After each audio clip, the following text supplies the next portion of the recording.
বুটের ডাল দিয়ে খাসি মাথা রান্না করছি, আর পাশাপাশি সুজির হালুয়া করে নিলাম সাথে সাথে চুলায়। আর বুটের ডাল খাসির মাথাটা আমি ভালোভাবে কষিয়ে নিচ্ছি, এখনও আমি জল দিই নাই।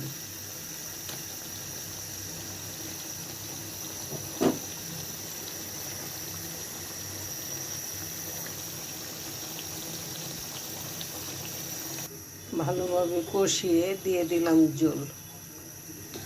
এখন আমি পাশের চুলায়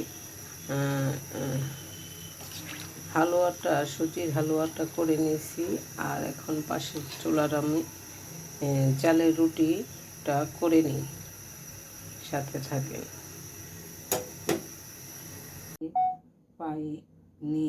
ফাহিম সুজি হালুয়া, আমি আজকে একটা হালুয়া রান্না করব। সুজির প্যাকেটটা খুলে নিলাম, দিয়ে দিলাম ঘি সুজিটা ভাজার জন্য। ঘিটা গরম হওয়ার পর দিয়ে দিলাম সুজিটা। এখন অল্প আগে সুজিটা ভেজে নিচ্ছি।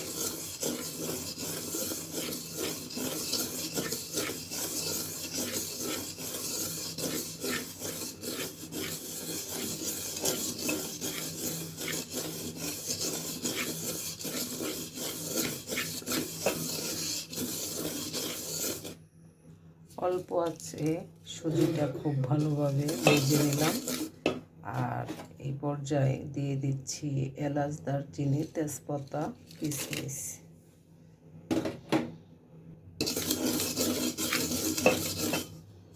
আমি মিল্ক 2 প্যাকেট লিকুইড দুধ নিলাম, এখন আমি ছিঁড়ে দিয়ে দেব। 2 প্যাকেট দুধে আমি দিয়ে দিলাম, আর ঘন ঘন এখন নাড়া দিব, না হলে দলা পেকে যাবে। আর আমি আর অল্প কিছুক্ষণ পরে সুজিটা কিছুটা ফুটে গেলে চিনি দিব।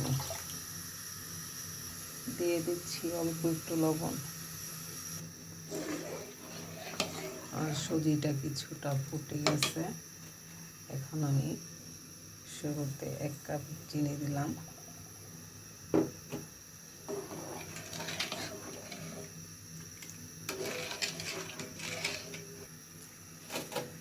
এখন দিয়ে দিচ্ছি আর 1 কাপ। আর একটু চিনিটা গলে যাওয়ার পর চিনির ব্যালেন্সটা দেখে তারপর আবার যদি চিনিটা কম হয় তাহলে চিনি দেব। যেহেতু 2 কাপ দিছি,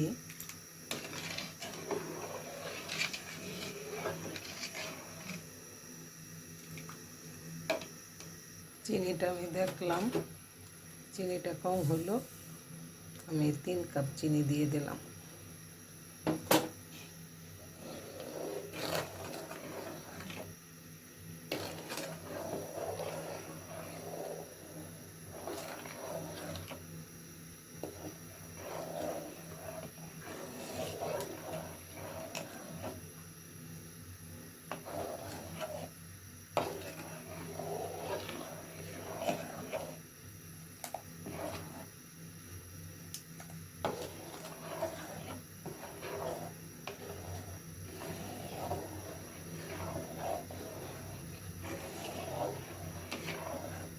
সুজির প্যাকেটে সম্পূর্ণ সুজি রাঁধি নাই, বেশি অর্ধেকটা রান্না করেছি। সুজির হালুয়াটা আমার হয়ে যাওয়ার পথে।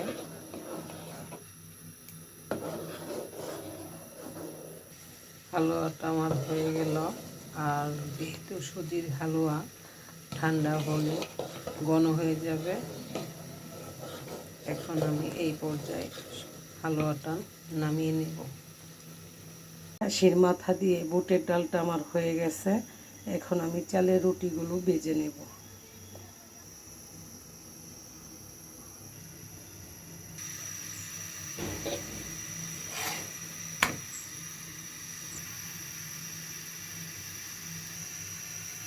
আর হালুয়াটা তো আমি রাতেই করে নিয়েছি, আর এখন কিছুটা বেড়ে রেখেছি।